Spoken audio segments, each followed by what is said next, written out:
All right. Looks like we're good to go. All right. Thank you, everyone, for joining us this afternoon for Book Sandwiched In, a virtual author talk series brought to you by the New Haven Free Public Library. I'm Delaney Kelly. I work in reference and adult services at the Ives Main Library, and I'm excited to welcome our special guest this lunch hour, TJ Klune. TJ is the Lambda Award-winning and New York Times bestselling author of The House in the Cerulean Sea, the Extraordinaries series, Into This River I Drown, and more. His books have been praised for their positive representation of LGBTQ+ identities and relationships, as well as issues regarding mental health and neurodiversity. Today, I'm talking with him about his newest release, an adult fantasy and romance novel called Under the Whispering Door.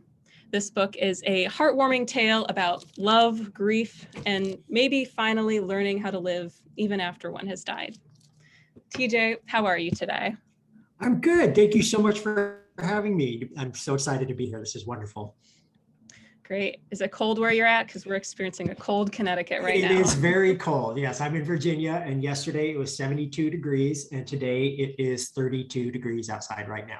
And it is very, very cold, and we're supposed to get snow this weekend. So, but I'm okay with that. I love cold weather. I do not like heat. Right. Yeah. Those weather changes are really crazy. Yeah, well, I thought your book was such a delight to read, and I really think it is the perfect cozy book to curl up with on a winter day. Thank you. Yeah. And I thought it was only right to drink some tea today, as the novel is set in a tea shop, and tea is very important throughout the basis of the book. So I want to start off by talking about the setting of the tea shop, how you came up with it, and just talk more about the setting. Right. So when I knew that I was going to be writing a novel with the central conceit being death and grief, I didn't want to set it in a typical setting. I knew that I could have gone away of, oh, well, maybe a character like Hugo, who is the ferryman, could be working in a therapy office. Maybe he's a therapist, a psychologist, a counselor of some kind.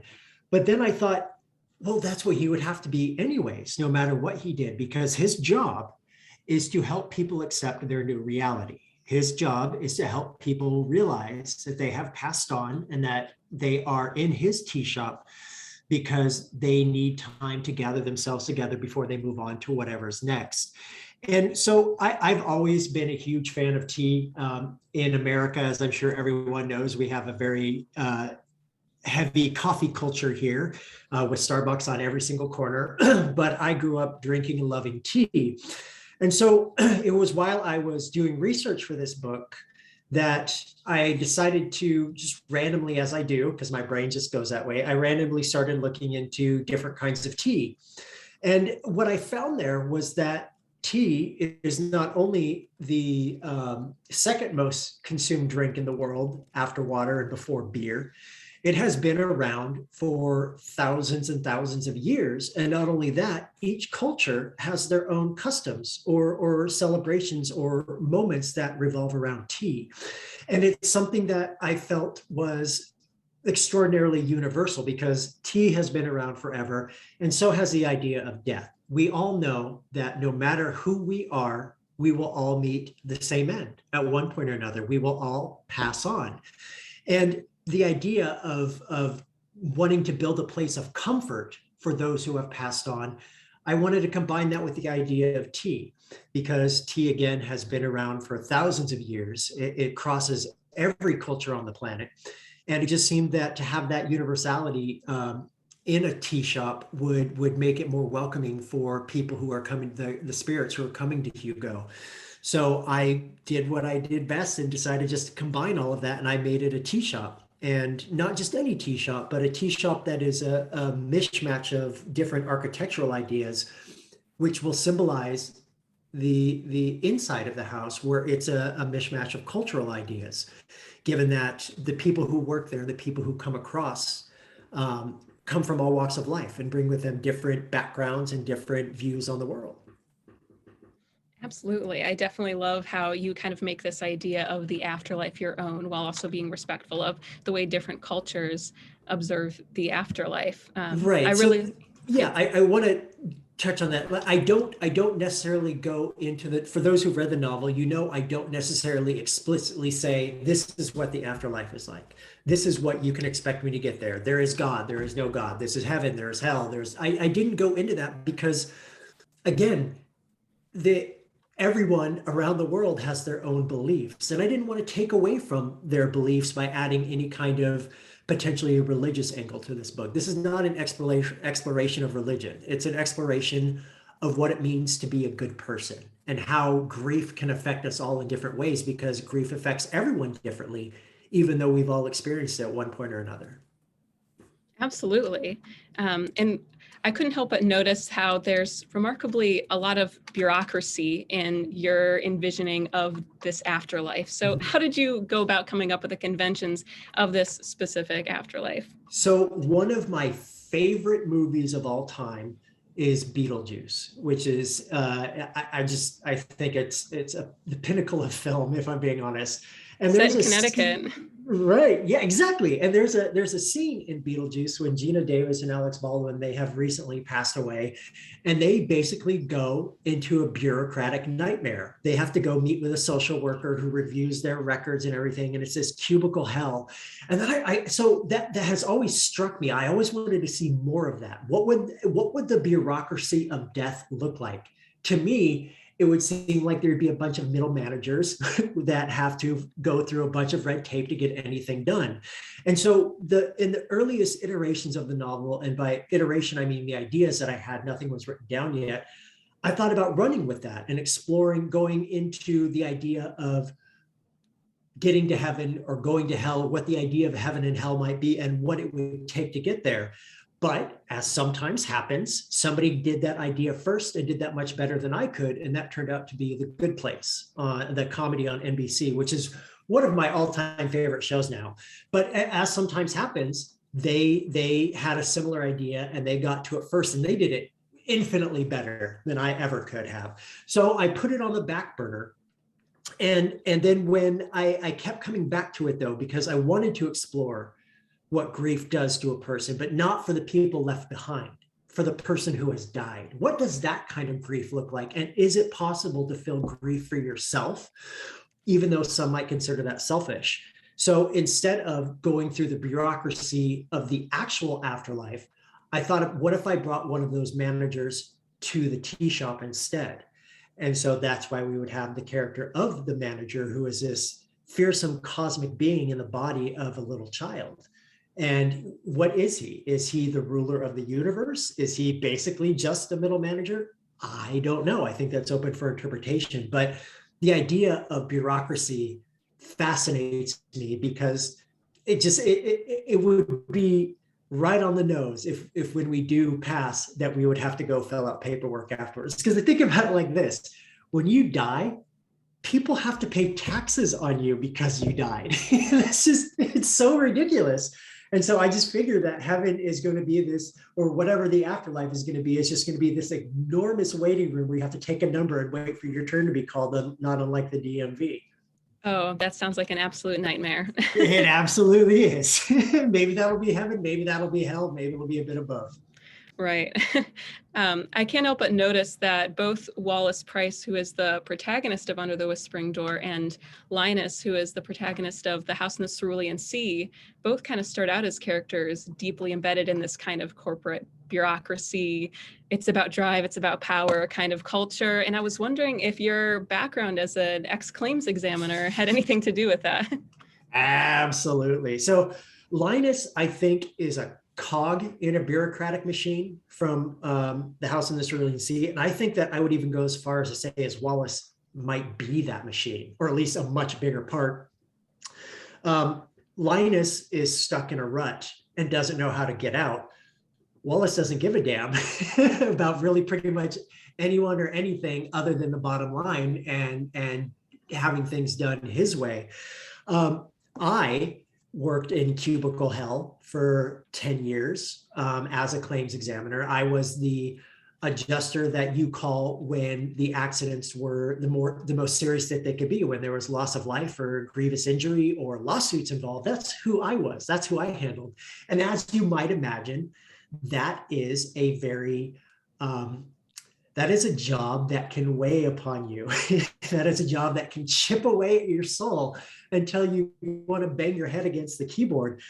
And luckily, I was able to escape from that and being able to do this full time as a writer. But that is always going to be part of me, the idea of corporate culture and the idea of having levels. I mean, in The House in the Cerulean Sea, I make fun of that culture by listing that those in charge calling them extremely upper management. But in reality, while that is a little, ridiculous, it's really not that far from what these people are actually called and what their titles actually are. So it's not necessarily meant to be a damning, me having damning insight into this corporate culture. It's me poking fun at it because now that I've escaped it, I can. Absolutely. Yeah, let's talk about Wallace, who, while he was alive, he kind of wasn't a very nice guy. And he was very much addicted to work and was this bureaucratic person. Why tell the story from the perspective of such a deeply flawed character? Well, I think when it goes back to me having to put the original idea for this book on hold because of The Good Place, I knew I still wanted to do something with it, but it wasn't until for the first time a couple of years later that I read Charles Dickens' A Christmas Carol.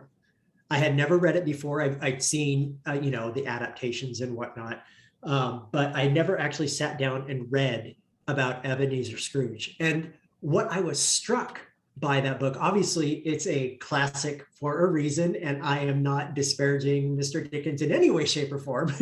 But with the one thing that I found a little frustrating was that after Scrooge goes through his journey with the spirits that come of the Christmas past, present, and future, after they come and accost him, all of a sudden he turns into a good person at the end. It's like a flip is switched, but you don't get to see him doing any of the work. You don't get to see the repercussions of his actions and how they led to him becoming who he was. So I wanted to take a character like Scrooge, but instead of having him be alive and ghosts come to him to tell him the error of his ways, what would happen if a character like Scrooge died and could do nothing to change his life? How would that look? What kind of person would that be? And instead of having ghosts show him how to live, what if he had a mixture between ghosts and people who are still alive? People who are kind and empathetic, but at the same time will not put up with any of Wallace's crap. They call him out on it, and that's necessary to do because Wallace is the type of person that when he opens his mouth, either A, things will get done, or B, he'll just walk all over you. And that's how it's been most of his life. It's not until he gets to the tea shop that he sees that, oh man, these people are calling me out on my crap. What am I going to do now? And that's what his first inkling that, okay, maybe I was the one who was wrong, and maybe everyone else was right about me. And he gets a really good idea about that when he shows up to his own funeral and there's only 4 other people in attendance. Absolutely.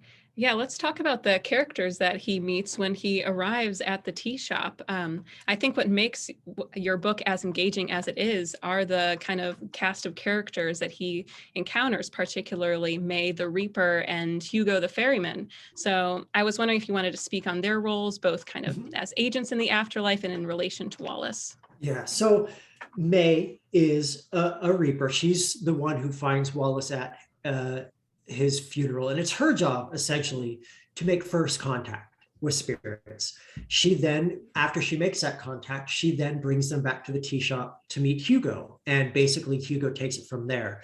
Now, if you've read this book, and obviously if you can see me, you'll know that A, I'm a white dude, B, Wallace is a white dude, but he is the only white person out of all of the main characters, of which there are 5. You have Wallace, who's white, Hugo, who is black, Hugo's grandfather, Nelson, who is black, May, who is Chinese American, and I can't leave out Apollo, who is a ghost dog. So I have to, when I am writing characters of color, I need to make sure I'm doing right by them, because I have to, A, recognize that I have a privilege, and B, if I am going to be writing about characters of color, that I better be doing right by them. And by doing right, I have to be doing my research. I have to be talking to people within the communities that I'm writing about. And I have to have, and this is something that a lot of people don't know, but I think is one of the most important parts about publishing, is having sensitivity readers, which is essentially people in the community I'm writing about will read my book and say, this is what you got wrong. They're not doing it to tear down my work. They're there to hold the author accountable for what they're writing. And the sensitivity readers for this book, specifically the sensitivity reader named Mookie, who did the sensitivity read for Hugo, transformed this book in ways that I, as a white dude, could not have done on my own. And I think we need to recognize that there are these people in the industry whose job it is to make sure that people like me look good when we're writing about characters of color.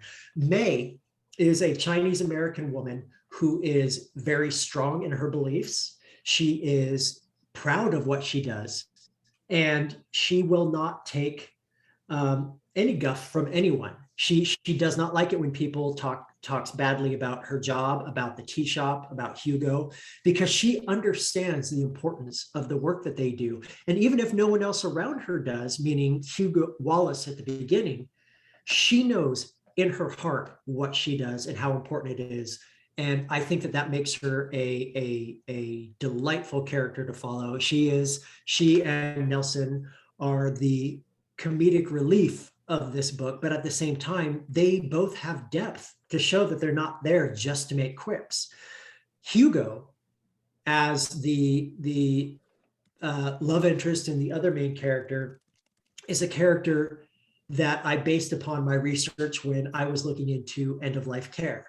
When you have people who work in end-of-life care, whether it be doctors or nurses or support staff, therapists, any of them, they have to be, at least to me, some of the most empathetic people in the world to do that job. And so when I was researching end-of-life care, I came across something that I had never heard of before called a death doula. We know doulas who help during birth, but there are people who train as doulas to help with a person passing. And they will not only help the person who is ill and who might be about to pass create legacy projects, but they will also help the family and friends through the first stages of grief. And that informed the character of Hugo, because in a way, he is a death doula, but his job doesn't start until the person has already passed. So when all the hospice or end-of-life care work ends, that's when Hugo's job begins. And I think of him as an extension of a death doula, an extension of a therapist, an extension of a shoulder to lean on when you need it. And he, like May, is proud of what he does, knows the importance of it, and won't let anyone try and take that away from them. Absolutely. And as you mentioned, I really appreciated how they all did feel like real characters. They all kind of had equal screen time to Wallace, and they all had their own stories, and it wasn't just to uplift Wallace. That is, I really have to give a shout out to my editor, Allie Fisher. She gave me some of the most important editing advice I have ever gotten, which was decentralize. And what that meant in this context was what you just said, essentially. Not everything needs to be about Wallace. Things can happen in this tea shop without him.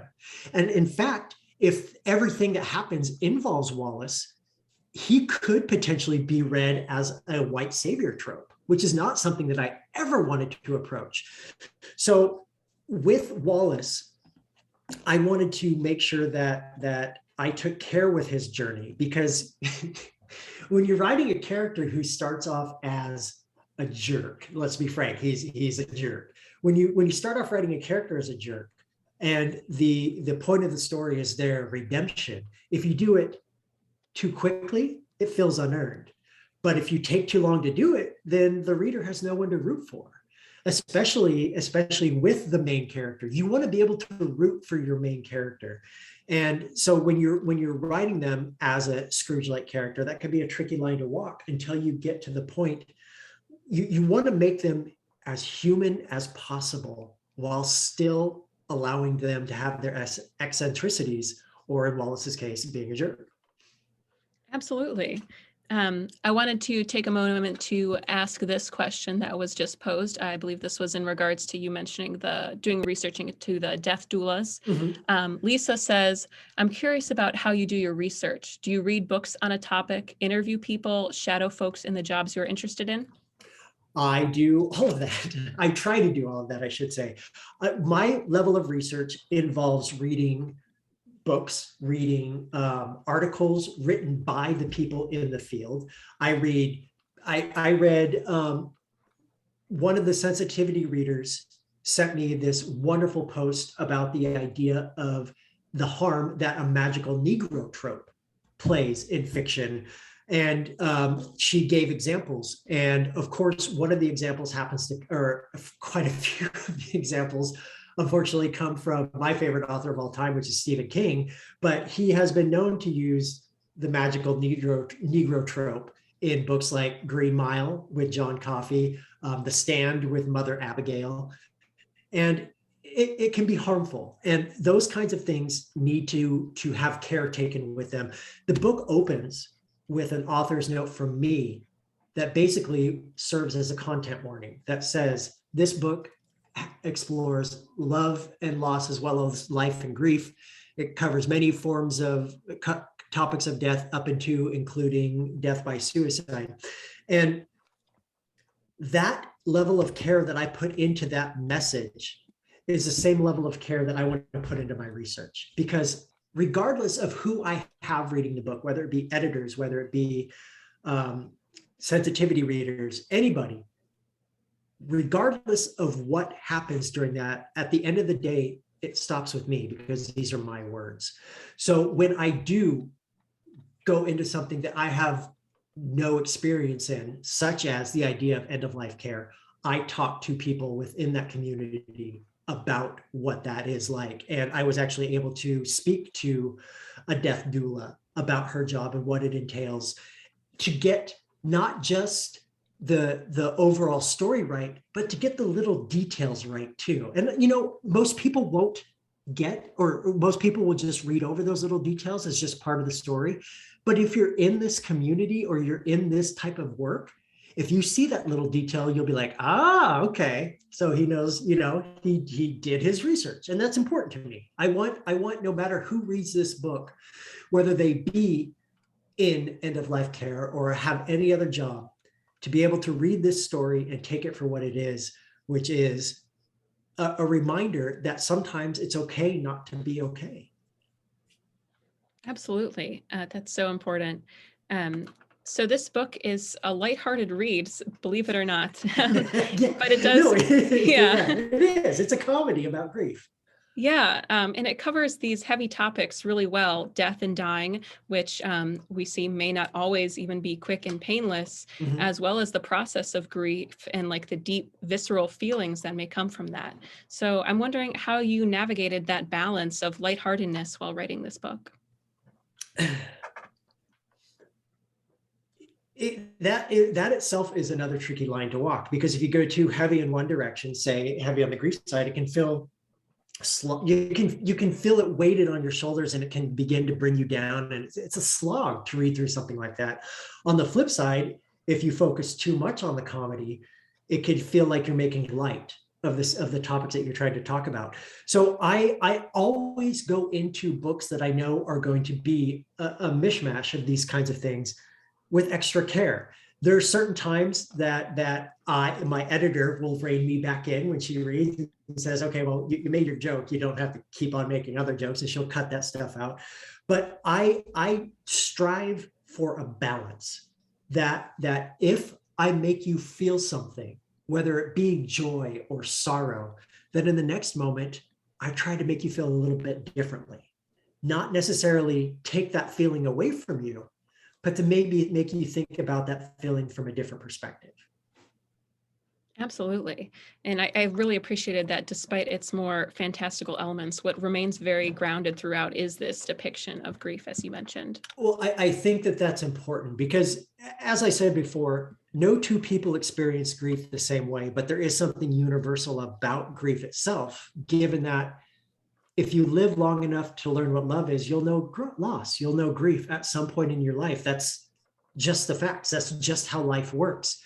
And to write about something that is so personal and yet is so different for everyone, it's hard because you don't know how it's going to relate. You don't know if this person over here who lost someone will have the same reaction to this book as somebody else who maybe lost someone else. And it's just, I wanted this to feel like the tea shop itself. I wanted this book to feel welcoming to everyone, no matter what your life experience was. Great. I wanted to speak for a moment about the timing of both this book and your other recent book, The House in the Cerulean Sea. House in the Cerulean Sea came out just when the lockdown started across the United States, literally mid-March of 2020. And the book was a runaway hit. It was called a warm hug of a book. It came right at a time when people wanted that comfort and that story of family and togetherness. And now with Under the Whispering Door, you have a tender story that manages to be lighthearted while talking about serious topics such as grief and death, which, you know, at this time in the pandemic, maybe a lot of people can relate to. So I was just wondering, did you think about this present moment while writing? No, because both of these books were written pre-pandemic. House in the Cerulean Sea was written at the beginning of 2018, and Under the Whispering Door was written towards the end of that year and into the following year, 2019.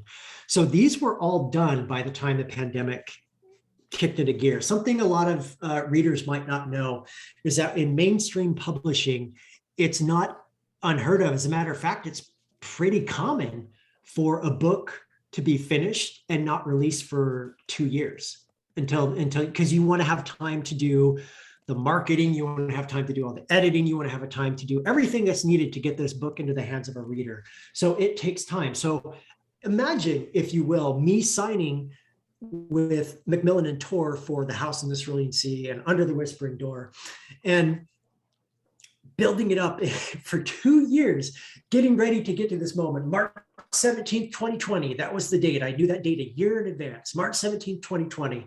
And so we're getting to the end of 2019. It's December, and all of a sudden you start hearing, oh, what's this weird flu cold thing that people are getting, and you're like, okay, well, it's happening in Europe, that's whatever.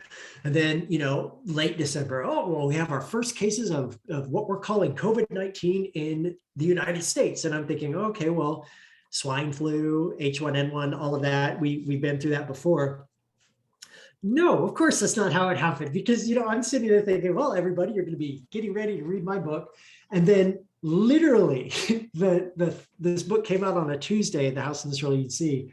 The Thursday before, and I was getting ready to go on my first ever national book tour, to go out to bookstores and libraries and celebrate. And the Thursday before, I get a call from the publisher, like one of the bigwigs, high up VPs, who said, hey, have you heard of this thing called the COVID-19?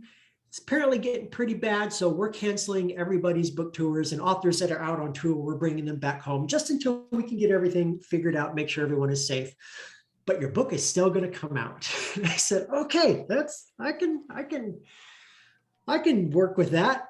And then literally that weekend and into that Monday, that's when everything kicked into high gear in this country. Everything exploded. So imagine, if you will, on that Tuesday, everybody's going around buying all the toilet paper that they can find for reasons I still don't understand. And I'm just sitting there going, hey, do you want to read my book that I wrote? Right. It's about happiness in the Antichrist. But people picked it up. People read it, and more and more and more and more, until 10 months later, it landed on the New York Times bestseller list for 8 weeks. And I've heard from many, many people that this book, that The House in the Cerulean Sea, was the hug that they needed to get them through the pandemic, which is why I think that Under the Whispering Door was and is the perfect bookend to that, because we are here now, 2 years later, we are still in this pandemic. And I don't know that we've allowed ourselves the time to grieve over people lost, over time lost, opportunities lost. And so House in the Cerulean Sea was a hug. Under the Whispering Door is the shoulder to lean on if you need that. I don't know what's going to happen when we finally, and hopefully we will, but when we finally start to process what the last few years have done to us, what's that going to look like? What's it going to do? Because, there comes a moment in everyone's life when they reach a breaking point. That happens.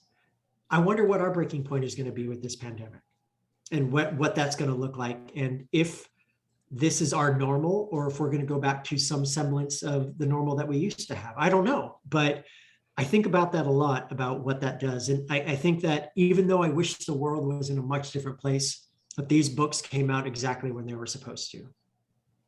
Absolutely. And in the same way that, the tea shop was a way station for Wallace, perhaps this book can be kind of a way station while we're waiting out the rest of the pandemic. Right. And it can be just a story. That's what Under the Whispering Door can be to you. It can be just a story about a man who learns how to live after he dies. Or if you want it to be, it could be a little window where you could peek through to see how you feel about your relationship with the idea of mortality. Or even further than that, it could be a mirror that you could hold up to yourself and say, what will I do with the time I have left? Absolutely. I wanted to transition to talking about the importance of representation in your books. Yeah. So your books have been praised for prominently displaying LGBTQ plus characters in a positive light. Did you want to speak to the importance of that representation? Yeah, obviously, it is important to have queer characters being front and center in their own stories. If you think about it, when people think fantasy, they don't think a fussy man like Linus Baker as being the hero of a fantasy story. He's a bored bureaucrat. He's middle-aged. He's overweight. His hair is thinning. And yet he is the hero of his story. When we think fantasy, these days especially, we tend to focus on grimdark. We think about Game of Thrones. We think about all the big sword and shield epics where, people are getting their limbs lopped off and all, and that's all well and good. I love that. I love those kinds of books. But at the same time, I really miss cozy fantasy, the fantasy that I had when I was a kid. Diana Wynne Jones' Howl's Moving Castle is one of the best books I have ever read. The rest, she wrote more in that series to, whatever effect. But Howl's Moving Castle, I remember how that made me feel. It made me feel happy.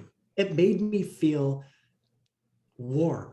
And I want to write books like that. I want to write books where there might be these big ideas that I'm trying to work through, but at the same time, on a micro level, it's just about people coming together and finding where they belong. And to have queer people be able to be center stage, to have queer people, queer characters, to have queer books, to have queer authors like myself being supported by a publisher who understands the value of queer narratives it is humbling as it is inspiring to me. That we're seeing an advent of queer science fiction and fantasy in both young adult and adult fiction is wonderful, especially in light of the way this country is going currently with the idea of book banning, or as one school board member said in the town where I live, why don't we bring back book burning? And it's,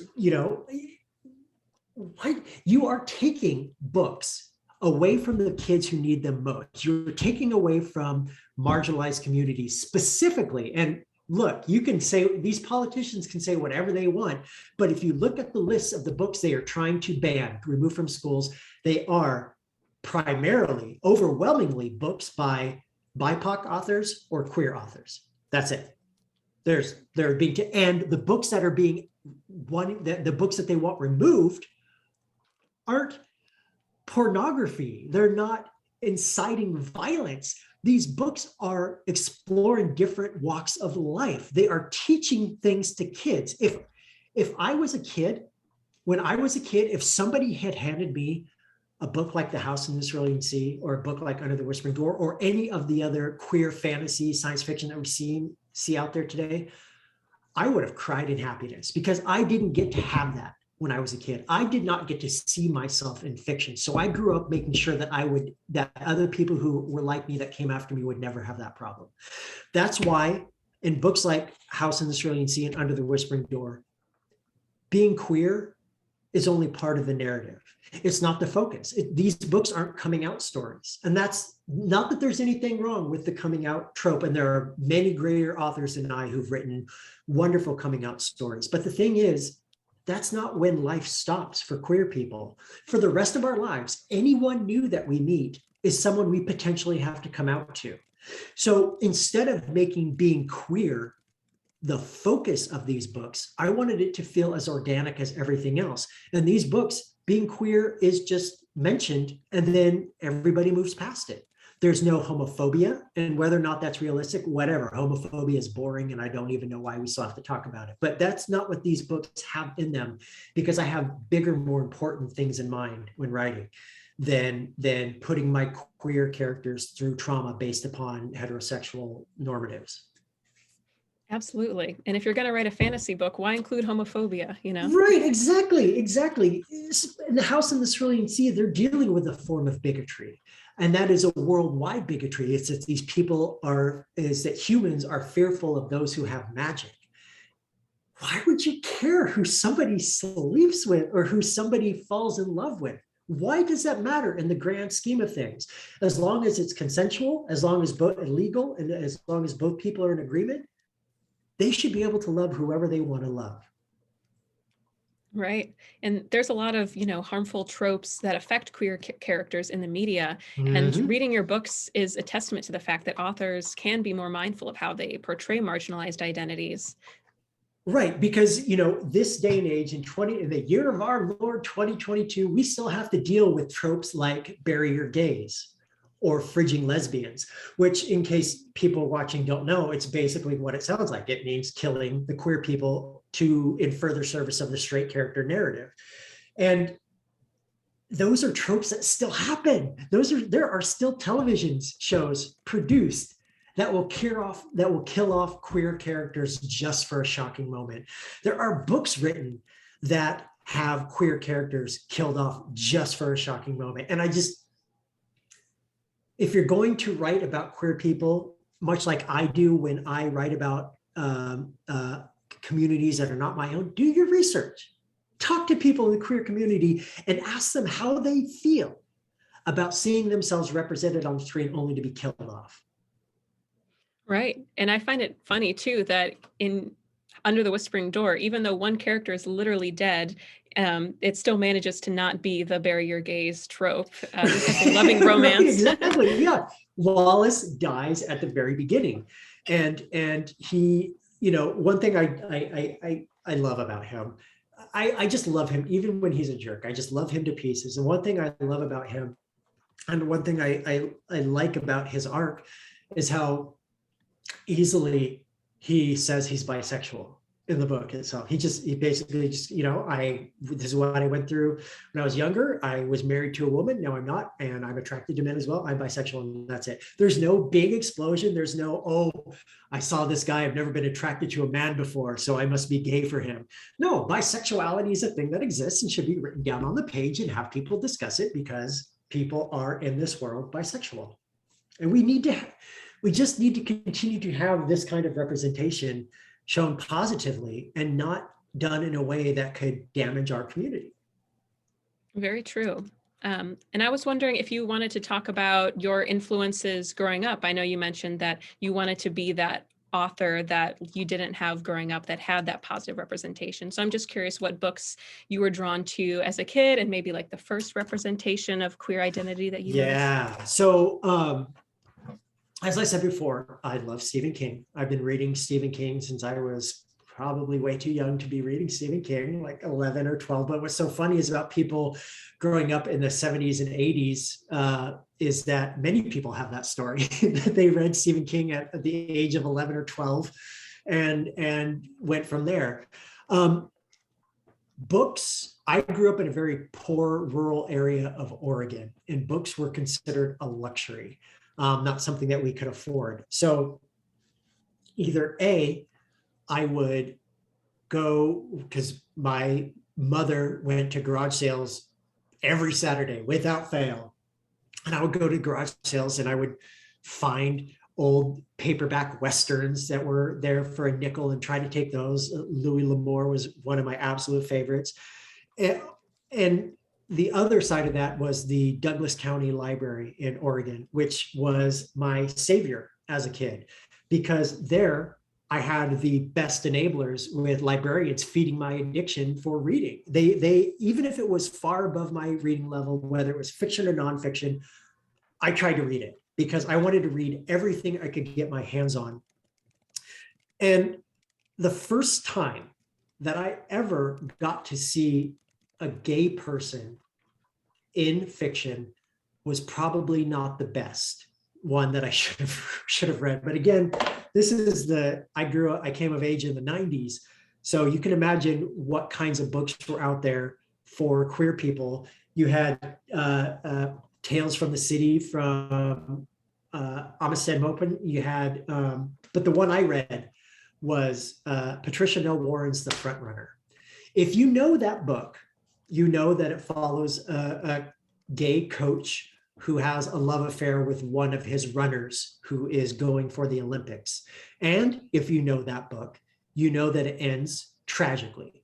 It ends, unfortunately, I'm about to spoil a 50-year-old book. It ends with the assassination of the runner while he's running in the Olympics. It ends with the main character, the coach, mourning the loss of his lover. And that was what I got from queer fiction. Now, I want to walk back just a little part of this. Patricia Warren is a wonderful author. I actually got to know her before she passed away. I have a signed first edition of The Front Runner that was signed by her in my library. That book was transformative in ways that showed me that queer people could be in fiction. From there, knowing that there had to be happiness out there, it wasn't until 2002, 2003 that I read the Rainbow High trilogy by author Alex Sanchez, which was basically a trilogy of 3 books that followed 3 queer boys who were friends, 2 of which were trying to get into a relationship, 1 of which that was not. And it was wonderful. It was everything I'd been searching for, because not only were these queer characters out loud and proud, the books covered things like safe sexual practices. It covered things like a secondary character who played one of the love interests having HIV and what that meant for a sexual relationship between 2 people. That is what I wanted to see. That is what I wish I had when I was 14, 15 years old, because those books helped me to see that, yes, queer people can exist in fiction, and they don't need to get sick, they don't need to get hurt, and they don't need to get killed in service of the straight characters. And I credit Alex Sanchez with opening up the world of gay fiction to me. And those books actually still hold up. You know, obviously they were written in the very early 2000s, and things have changed somewhat. Some of the humor might not land as well as it used to, but those books really do hold up. I actually read the first one a couple of years ago and was surprised about how well it still held true. I'll have to check it out. Yeah. But that positive representation is just so important. I wanted to go back to when we were talking about banned books. Speaking personally about representation, one of the first books that I remember reading that explicitly talked about queer identity was the lovely graphic novel Drama by Raina Telgemeier, which to this day, every single year has made the list of most challenged books in the United States. And time again, as you mentioned, we see that mentions of queer, transgender, gender nonconforming identities, BIPOC identities, they're considered controversial in books aimed towards children and teens. And what do you think is the answer to this mass banning of marginalized identities? Well, they need to stop first and foremost. I mean, how did that go for them in the 50s and 60s when they were trying to do the same thing? How did that go for them when all the religious zealots were trying to burn Harry Potter because they thought that it was teaching children Satan worship and witchcraft and stuff like that. I mean, now we should be having different conversations about the Harry Potter books, but that's another time and place that I don't need to get into here. But I honestly question the values and the morals of these. They are saying that they are doing it to protect the children. And they are obviously trying to use big scare quotes to do that. Oh, Toni Morrison's Beloved teaches critical race theory, and that's going to show that all white people are bad. You're telling me that you want to ban a book by Toni Morrison? What world do you live in where you think that that's okay? And not only that, but at the same time, you have books like the queer memoir. My God, I'm going to hate myself for forgetting the author's name. All the Boys Are Blue. That I cannot remember his name. I'm gonna have to look that up. But his book is a memoir of his life as growing up as a queer Black man, and it is it is also I follow him on All the Boys Aren't Blue by George Matthew Johnson. I follow him on Twitter, and every other day he posts yet another list that his book has been placed on to be banned from schools, from libraries. And so here's my thoughts. The people who are doing this, politicians, because I know in my heart that librarians are fighting against this as much as they possibly can, because librarians know the value of putting a book into the hands of a person where they can see themselves, where they can finally say, I am in this book. I am like these characters. I can see myself in fiction in this world. And there is something so transformative about that feeling. So when these people, when politicians are saying, well, these books teach, these books have bad things in them, these books have sex, and these books have language, and these books teach things that I would rather teach to my children myself. But the thing is, you're not going to. Those people are not going to sit down and talk to their children about critical race theory. They're not going to talk to their children about gender identity. That's not what the point is. The point is to erase and act like they never existed at all. But they are doing more harm than any book ever could by trying to take these away, because it could quite literally, there could be books out there quite literally that could save a person's life that they want to remove. And B, if you think that putting a book on a banned list is going to stop people from reading it, man, you have no idea how that kind of publicity works. Because what was it? That German or that graphic novel, Mouse, right? That was banned in one specific school, and it shot up onto the New York Times bestseller list. It was #1 on Amazon, because the more people tell you not to do something, especially kids, what are they going to do? They're going to do it anyways.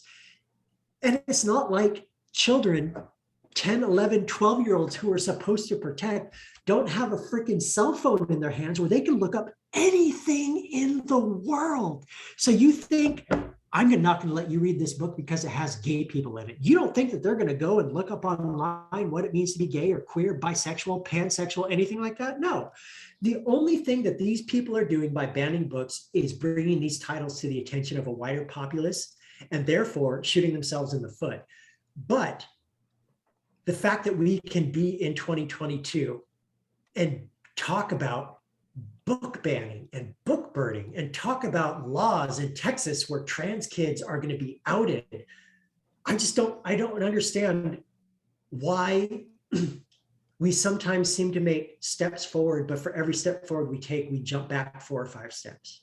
And the truth of it is, and the fact remains, is that these people are going to win unless we all speak up. These people are going to get what they want unless we all fight back. It can't just be people in the publishing industry. It can't just be booksellers. It can't just be librarians. It has to be whole communities coming together and saying, you literally want to put a book in a fire? Who the hell do you think you are? You know? Absolutely. And I really appreciate you mentioning the importance of libraries in that fight, because uplifting marginalized voices is a key part of the library's mission. We exist to serve the community, and we need to speak to our entire community. Exactly. What I love about librarians is they're not there to judge what you read. They're there to help you find something that'll make you happier, something that will teach you that you may have not learned before, or to give you a new perspective. Librarians, again, they are the best enablers because they want to feed our book addiction. Absolutely. With that being said, I think we have time for one more question. So I just wanted to ask you what you're reading right now. Right now, I can't go too much into it because it's an early copy. Right now, I am reading a book called Blood Debts that comes out at some point this year by Terry Benton. He is a BIPOC author, and this book is about, it's basically, think of it as, I consider it, Blood Debts and House in the Cerulean Sea to be two sides of the same coin.